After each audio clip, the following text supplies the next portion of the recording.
Good morning mga kanegosyo! Ngayon, isi-share ko sa inyo kung bakit napakaganda mag-avail ng POS ATM machine dito sa atin. Ayan, so ito yung ating POS machine and dito po pag nag-avail ka ng ating ATM machine, ito po magkakaroon ka ng sariling username at saka password. So ngayon, magla-login lang ako dito sa aking username.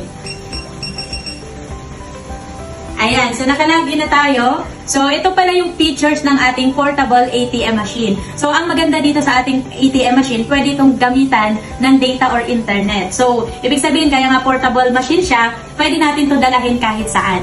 Okay? So, yung ating features dito, pwede tayong mag-balance inquiry, pwede tayong mag-cash withdrawals, and pwede rin tayo ditong mag-credit card cash advance. Ayan, so ngayon, mag-withdraw tayo or magka-cash out tayo ng pera dito sa ating ATM POS machine. So, yung una kong gagawin, magka-cash out ako.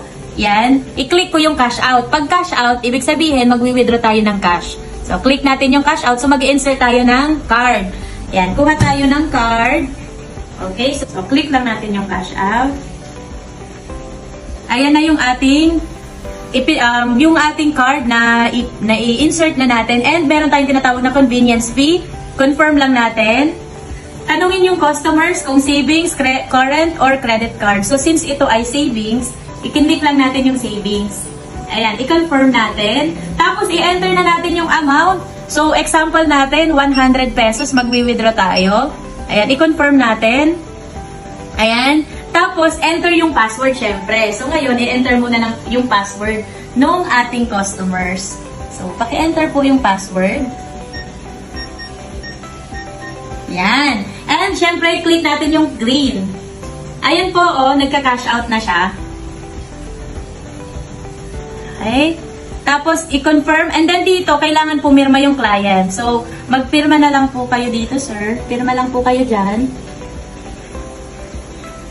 So, bakit hiningian natin siya ng pirma? Para, ano siya dito, na meron tayong, na nag-withdraw siya sa atin ng, ayun. So, ito na, nakapag-withdraw na siya.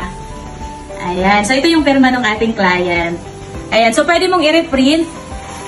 Ayan. So, bakit kailangan natin, pull out na natin yung ating card? So, bakit kailangan dalawa yung print?